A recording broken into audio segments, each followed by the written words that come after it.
I'm Barbara Roomer, and I volunteer here at the Carmel Clay Historical Society. We're on 211 First Street Northwest in Carmel. The depot behind me was originally placed up near the tracks, which has turned into the trail. Built in 1883, so it's one of the older buildings still standing in Carmel. In 1980, it was remodeled and set back where it is today. So it is in really good shape since it's really been taken care of, and it was remodeled by the people who founded the Carmel Clay Historical Society. In the depot, we do have several displays, and one of them is about the Kinzer family. John Kinzer was an early settler, and his son William is the one that we happen to know most about because William kept a diary from 1857 to 1912.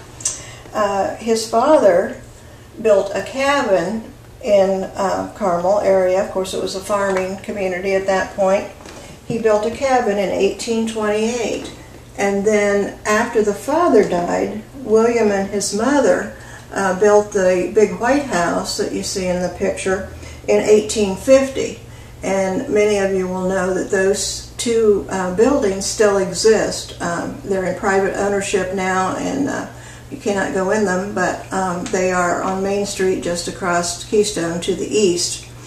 Many of the items, or all of the items in the display are from the Kinzer home, either the cabin or the big White House. And also we have the yarn winder from the early days where they had their own sheep and grew the wool and processed the wool. And we have a corner cupboard.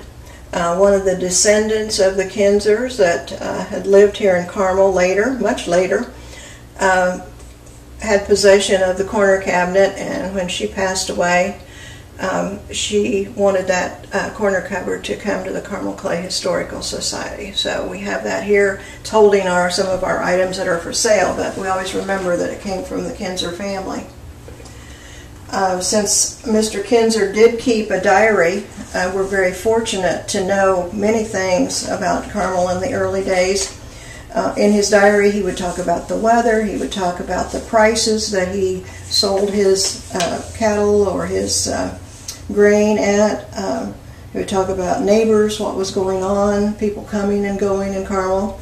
The only day that he did not write in his diary was the day he found out that his son was killed.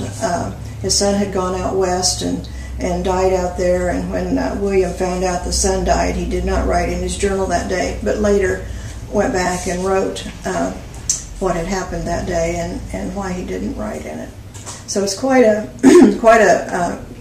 collection and a wonderful source of information for early Carmel to have the diary.